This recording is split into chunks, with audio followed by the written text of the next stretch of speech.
will cover here.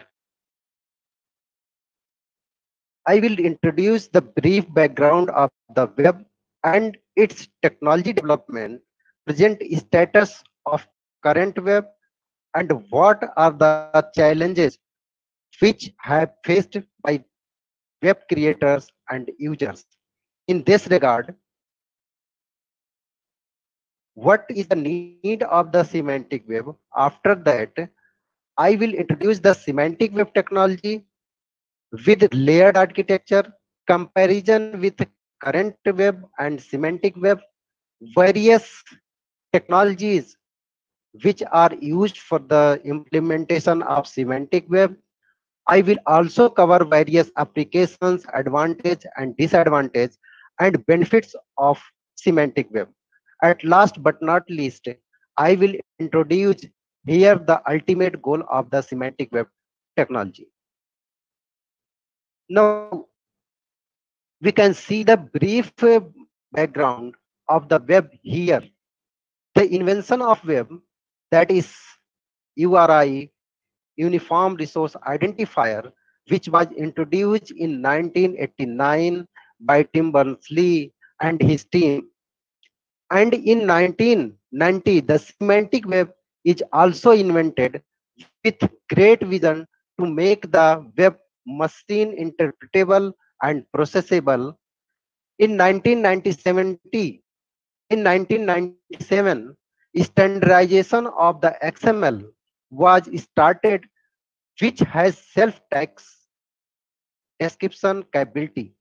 The standardization of the semantic web was started in year 1998 with working on RDF, Resource Description Framework, and Resource Description Framework schema.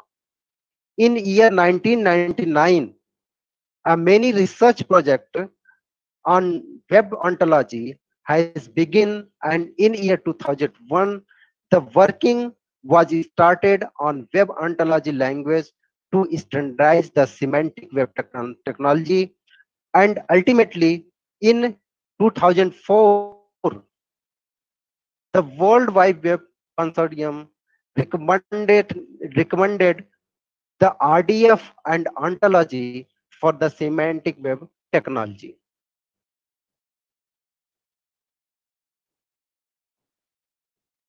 Now, here,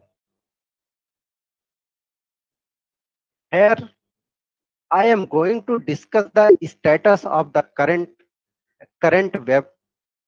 Now, on the current web, there are approximately 14,281 websites is created by the creators every day.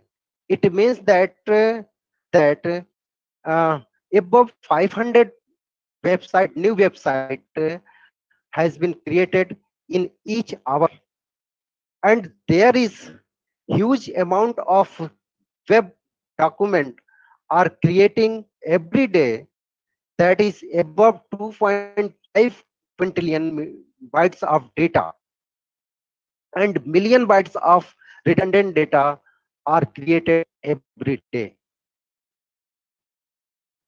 Now comes to the challenges on the current web. There are big challenge on the current web, that flat text is, it means that there are huge amount of flat text is available on web, that is only consumable by the human being, not by the machine. These texts are represented by the predefined tags of HTML and others. Very vast amount of the dummy information are also available on web, that is not used for users also. Furthermore and more, repeated information are also available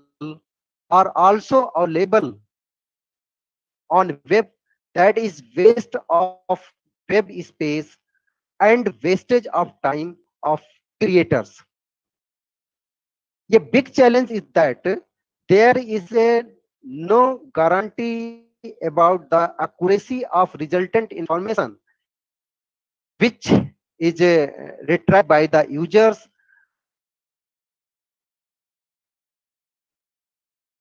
Now, on these challenges, which I have discussed in previous slide, we see the scope of semantic web technology. So there are various needs to overcome the challenges of the current web. That's why we need the semantic web technology. So earlier discussed in previous slide, due to various challenges, we need the semantic web. We need to reduce the information overload because there are large amount of information has been created by the users each and every day. And there are also huge amount of information, redundant information is available on the web. That's why we need to overload, need to reduce the overload of that information. Another thing is that there is poor content aggregation due to the lack of the semantic of the information. By using semantic web technology, we can facilitate the automated sharing,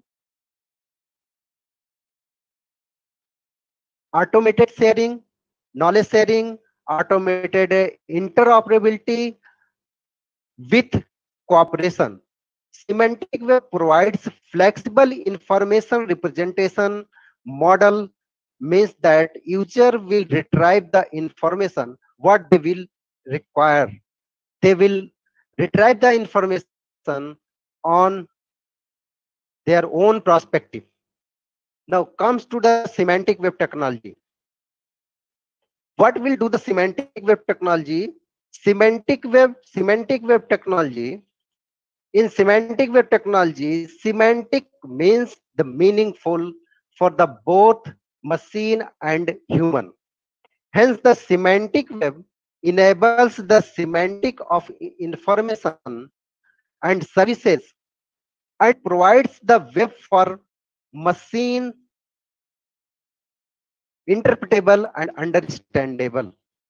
By using semantic web, we can represent the web defined meaning of the information that enables the computer and people to work together with better cooperation.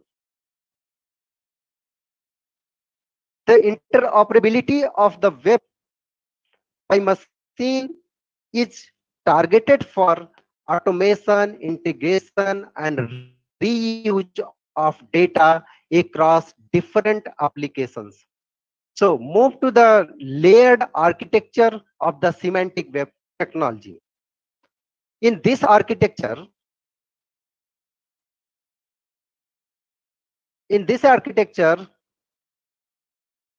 the second lowest layer is the self-descriptive document. Self-descriptive text has been introduced in the XML extensible markup language. So in this language, the creator can create the document with self-descriptive tags. After that, the resource description framework and resource description framework schema that is used to represent the data semantically that will understandable and interpretable by the machine as well as human being. Now the fourth layer from the lowest, the ontology vocabulary. This is the heart of the semantic web technology. This is the heart of the knowledge representation. Because of this, we can represent the data in such a way that we can apply the reasoning mechanism on the represented data which was represented in RDF and RDFS. Now, after that, the layer is logic. So, on the basis of the reasoning which we have implemented in ontology vocabulary, on that basis, we can apply the logic on that information or knowledge. Now, topmost two layers, trust proof.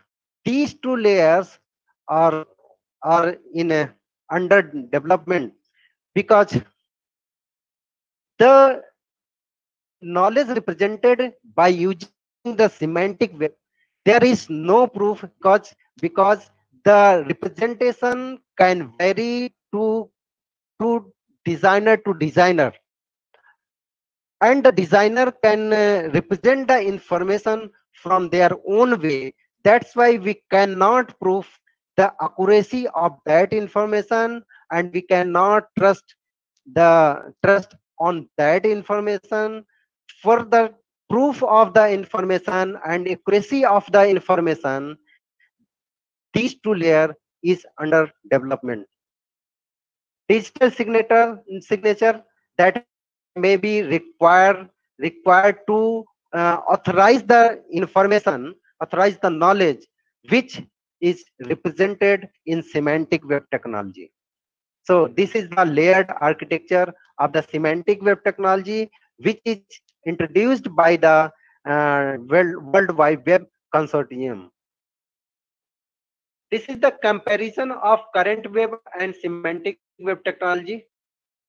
How the document has been represented in the current web, and how the document or things or resources can be represented in the semantic web technology. So in a current web, we can see only two things is used here. One is resource and other is the hyperlink. Means that the resource, it may be document, and hyperlink that will be linked. So these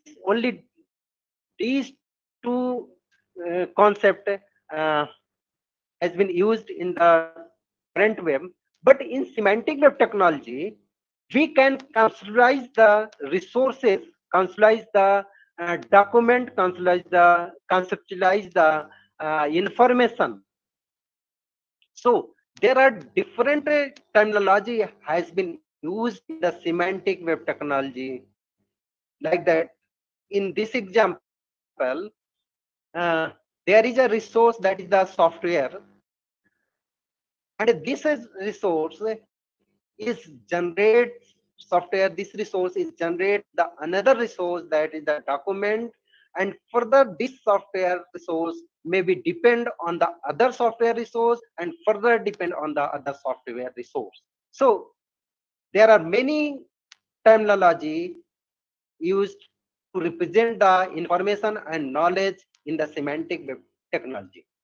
This conceptualization and these terms makes the information interoperable and processable for machine and as well as for human consumption. So comes to the technology which is used to represent the semantic web technology further. There are five component is here. We can say five technologies is here, which is used to represent the semantic web technology. Number one, that is the extensible markup language. Other is URI concept. Another is resource description framework. Resource description framework is schema.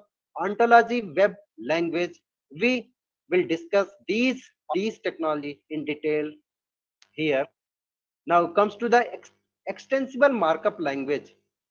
Basically, this language contains self-descriptive text, and by using that text, we represent the information For example here, uh, for example here, uh, we take a school in a university system. That school may have different departments. So in here we take a example of a department, that is department of a computer science, and that department have a lot of metadata, means that the information about the department. So we can represent that metadata or that information like that. The name of department may be represented by a title, and there may be a head of department, and that may be represented by as a tag head. And there are various courses in that department. It may be a master in computer application, and that is represented by the course. And now we close here the department entity. So in XML we can represent the information like that. And these tags are not standard tags. The user can use the tags to represent the information on their own choice. Now uniform resource identifier, that is the URI. Basically this is the string started with HTTP and FTP, and most probably we have seen in internet.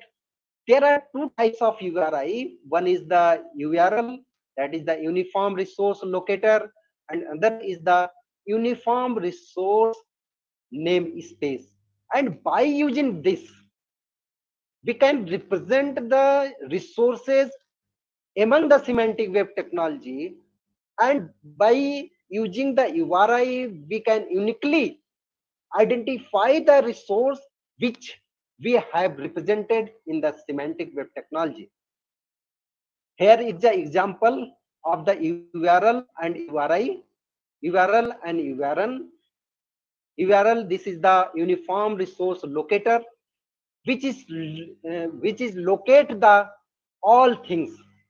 But namespace, uniform resource namespace, that represent a specific things like that. Here the last, that is the URN BBAU India contact us phone number.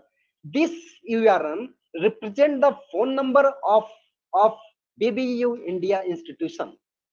So in such a way the URI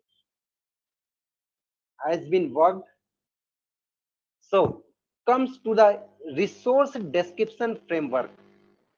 Basically this is the model to express the metadata of the resources by using the XML. And this model will be provide the interchange format mechanism. Means that by using this model, if we represent any information in RDF, then that information can be used by the other person by using such standard tags. In a RDF, there are a lot of globally standardized namespace and tags which are used to express the metadata of the resources in resource description framework. So to represent any statement in a resource description framework, we can divide that information, the metadata of the resource can be divided into three parts, that is the subject, predicates, and objects. Subject, this is the resource. Predicates, this is the property associated with the resources. And the object, this is the value of the properties. And in RDF here, we represent a pictorial representation here. any sentence, any information, any statement can be divided into three parts before representing that statement in RDF. So first we first we recognize the subject of the statement, we recognize the predicates of the statement, we recognize the object of the statement, and any resource can have lot of the statement, lot of the information, lot of the knowledge. So by breaking these things, we can represent a single statement in a RDF form. So here is the example of the uh, a information which is represented in IDF form. So there is a statement: the Peter Galvin is the writer of the operating system. So we can break this statement into triple set, that is the subject, predicate, and object. Subject is the Peter Galvin, predicate is has written, and object, that is the operating system. And in the RDF form, we can represent this information like that. And has written, this is uh, represent the property of the Peter Galvin, and Peter Galvin, the property of the Peter Galvin, he has written a book which name has operating system. So now the resource description framework, this schema, this is on top of the resource description framework. Basically, in a resource description framework schema, we are defining the vocabulary of terms which are used in the RDF form, like that is there. Basically in a resource description framework schema, we can group the related resources, and what will the relationship between that resources. So uh, this is the resources, single resource in this diagram. This is the single resource, and this is the class. This class has the number of resources which are related with each other, and this property is uh, establish the relationship between the resources which are grouped in a class.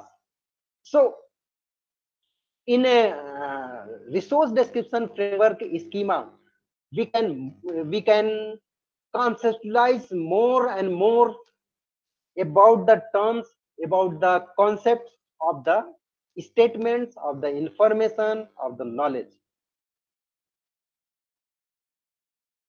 This is the example of the resource description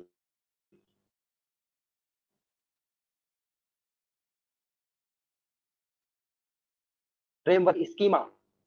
Again, we take computer science. And if we represent this statement in a RDF schema, so further this statement will source, another is property, and another is the class.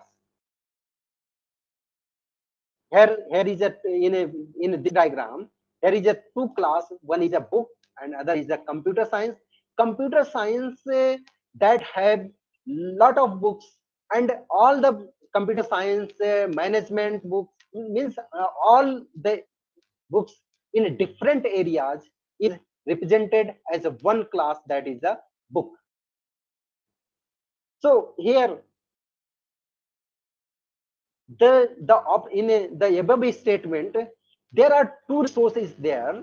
One is the operating system, another is the computer science, and there are two properties. One is the RDF type, and the other is the subclass of. So here the computer science class, this is the subclass of books, because the book class have lot number of books in different areas. So this is a subclass of the books. And the operating system is a resource which represents a single book with the name of the operating system. This is the type of operating system, means that this belongs to the computer science class, and further computer science class belongs to the books. So comes to the another example. Here I have represented a university structure in a RDF schema. So any university can be divided into subclass. One is academic, administration, and further academic can be divided into further subclass that may be affiliated schools and its own schools, and further schools can be divided into different departments, and departments can have number of departments. That is the type of that department, like that. So we can represent any uh, uh, resource description framework schema of any entity, of any object, like that. So ontology web language, that is also known as OWL. So the ontology defines the terms used to describe and present the area of knowledge. In RDF, we only represent the knowledge. In RDFS, we more conceptualize that statement, and in ontology, we represent and describe the area of that knowledge, which we have represented in RDF and RDFS own. Means that after RDF, RDFS, then we represent the OWL, or ontology web language. OWL, this includes three parts, three major parts. That is the classes. Further, the OWL is a model in which we represent the area of knowledge about any statement, any information, and that knowledge will be divided into three parts. One is the classes, another is the properties, and another is the individuals. Further here in the diagram, so further here in the diagram, the class, this is the concept of the domain. Like that, if we talk about the operating system, so operating system is belongs to the domain of the computer science. So, and class usually constitute a subclass and upper class in hierarchy, and the properties will be represented as object properties and data types properties. Object property that relates to individual to another individual, and data type property that relates the individuals to data type value. So these two types of property has been used in OWL. And individuals, this is the stance of the class, and the property will relate the one individual to the another individual within the class. So here is the pictorial diagram here. The class and the property and the individual. This individual is the stance of this class, and if this individual belongs to this class, it means that they have some property, they have closed some properties. So this is the example of the OWL. Here we have taken three classes. One is the organization, another is the country, and other one is the person. And there is a ये one instance in a organization, two instance in a country, and two instance in a person class. And in this diagram, we can see how these instance is related to the instance of the organization class. Basically, this is the name of the organization, Kane Technology, and this Kane Technology has a head office in India and has a branch office in Canada.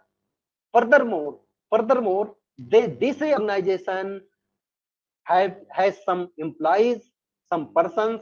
We can represent the employees as a person, or we can represent employee also. So there are two instances of the person class, and both are the employee of the Kane Technology instance of the organization. This is the pictorial representation of the ontology. There are number of tools which and there are many number of tools on which we can draw the pictorial representation of the knowledge of statement or statement, and they converted the code automatically. So comes to the application of the semantic web technology.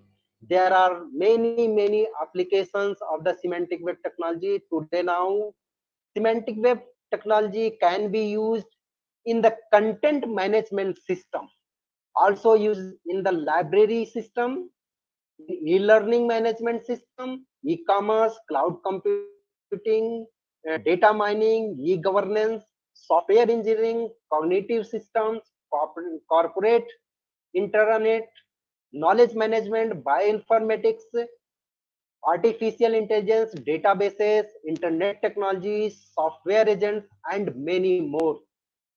So there is a huge area where the semantic web will be used, has been used, or have been used.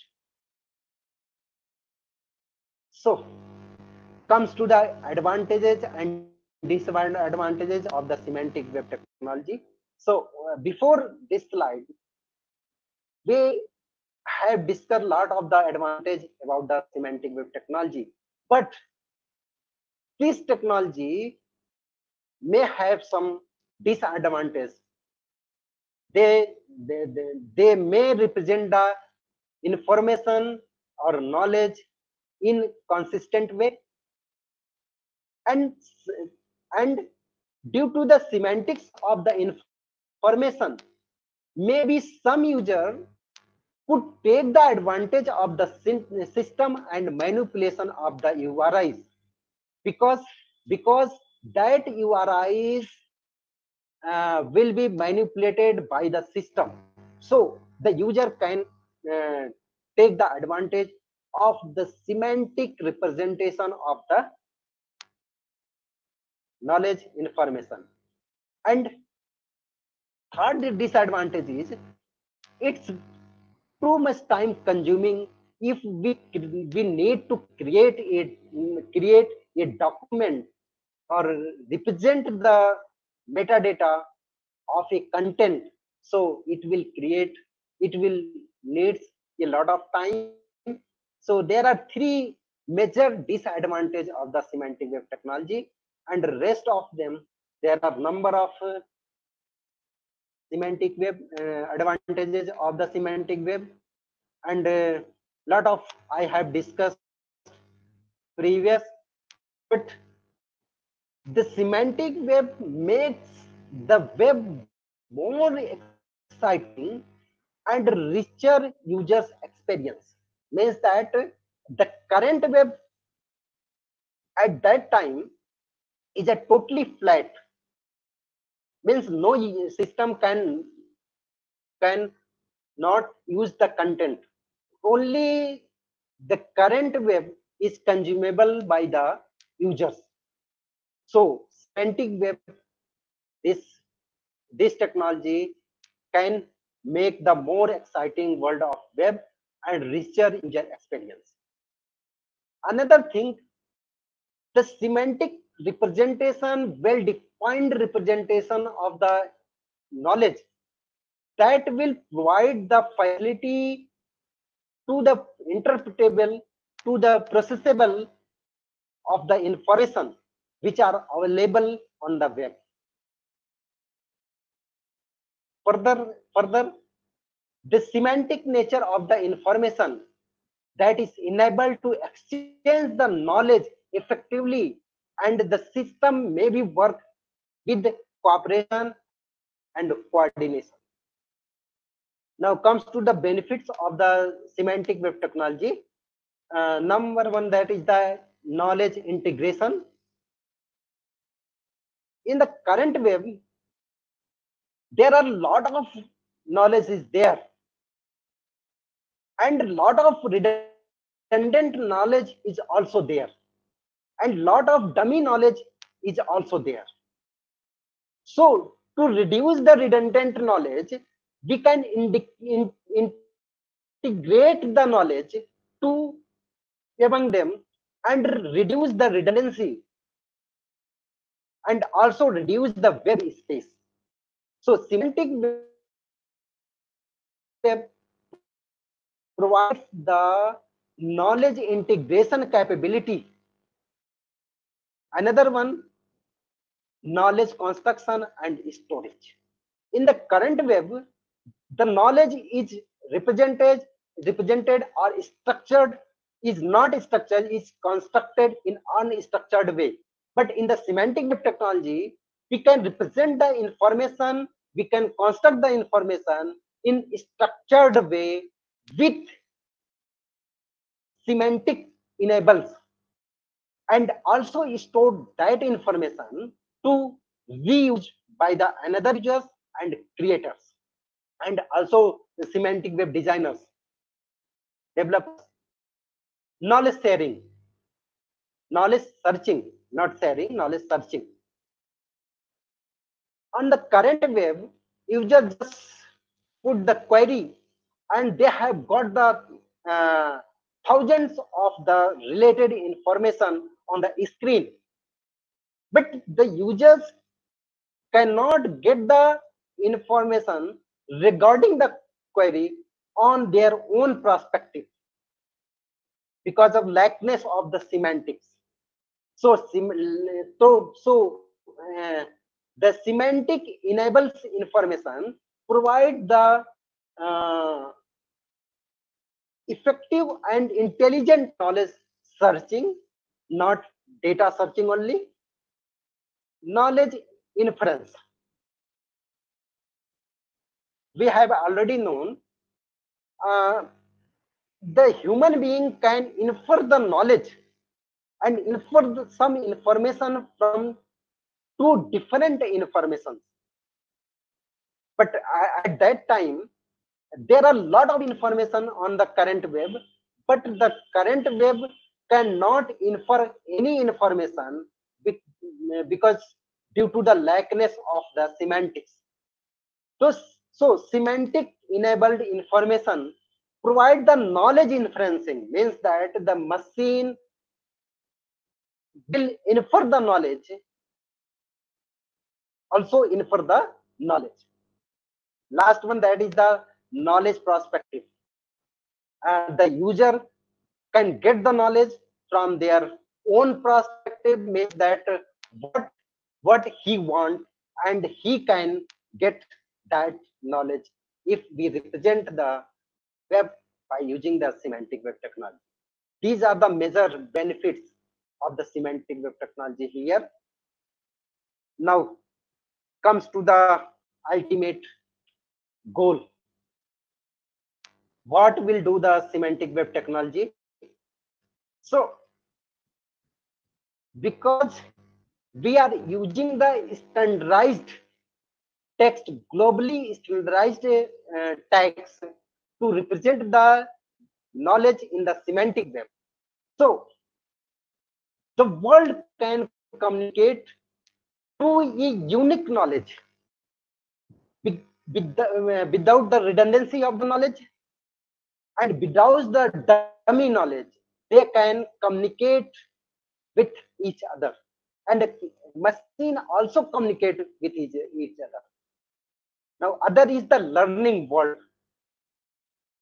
So if we represent the current web in the semantic web technology, so definitely the machine will also learn like as human being, merging the world again and again. We have already discussed here, uh, a particular knowledge can be defined and represented, can be created on web by different organization. That information may be same, that may be redundant.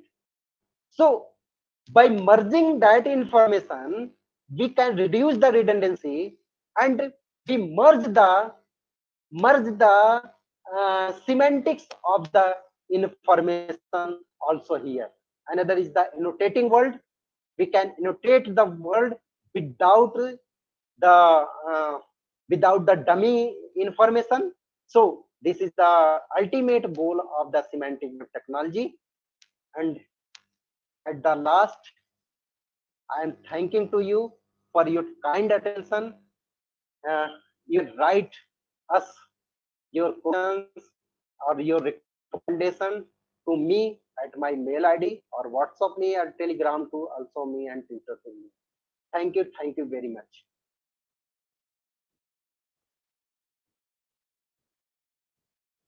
Thank you